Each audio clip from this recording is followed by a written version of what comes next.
नमस्कार दोस्तों। मैं किस्साबाज वाला इस बार लेकर आया हूँ भगवान और भक्त के कई रोचक और दिलचस्प किस्से। दोस्तों, अगर हमारी कहानी आपको पसंद आए तो इसे लाइक, सब्सक्राइब और शेयर जरूर करें। तो आइए बिना देर किए शुरू करते हैं हम आज की कहानी। कहानी का शीर्षक है कृष्ण और सुदामा।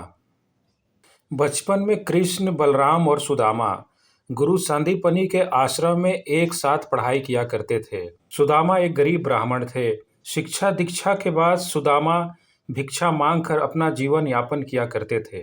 विवाह के बाद वे अपनी पत्नी सुशीला और बच्चों को बताते रहते थे कि मेरे मित्र द्वारिका के राजा श्री कृष्ण हैं, जो बहुत ही उदार और परोपकारी हैं। यह सुनकर एक दिन उनकी पत्नी ने उनसे कहा, यदि आपके मित्र साक्षात लक्ष्मीपति हैं और उदार हैं, तो आप क्यों नहीं उनके पास जाते हैं? वह निश्चित ही आपको धन देंगे, जिससे हमारी कष्टमय गृहस्थी में थोड़ा सा सुख तो आ जाएगा।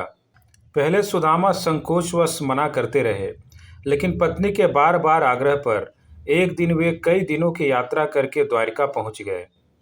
द्वारिका पहुंचने पर द्वारपाल ने उन्हें रोका। द्वारपालों ने देखा कि फटे वस्त्र में एक ब्राह्मण द्वार के पास खड़ा है। द्वारपाल ने जब आने का आशय पूछा तो सुदामा ने बताया कि मैं श्री कृष्ण का मित्र हूँ। तो द्वारपाल को आश्चर्य हुआ।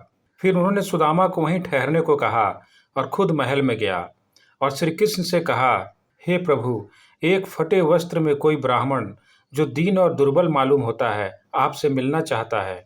वह आपको अपना मित्र और अपना नाम सुदामा बतलाता है। द्वारपाल के मुख से सुदामा नाम सुनकर कृष्ण शुद्ध बुद्ध खोकर नंगे पैर ही द्वार की ओर दौड़ पड़े। उन्होंने सुदामा को देखते ही अपने हृदय से लगा लिया। फिर उन्होंने सुदामा को आदरपूर्वक अपने महल में ले आए। महल में ले आकर उन्हें सुंदर से आस पर बिठाया और रुक्मिणी संग उनके पैर धोए। फिर कृष्ण ने पूछा, भाभी जी ने मेरे लिए कुछ तो भेजा होगा।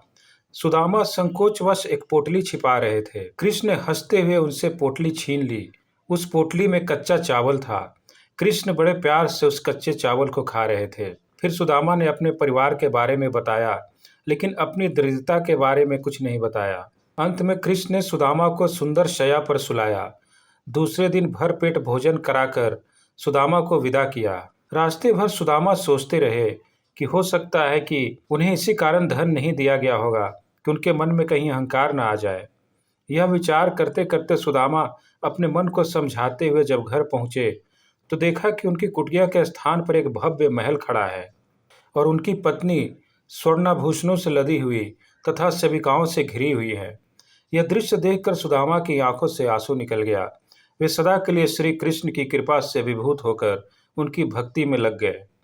धन्यवाद।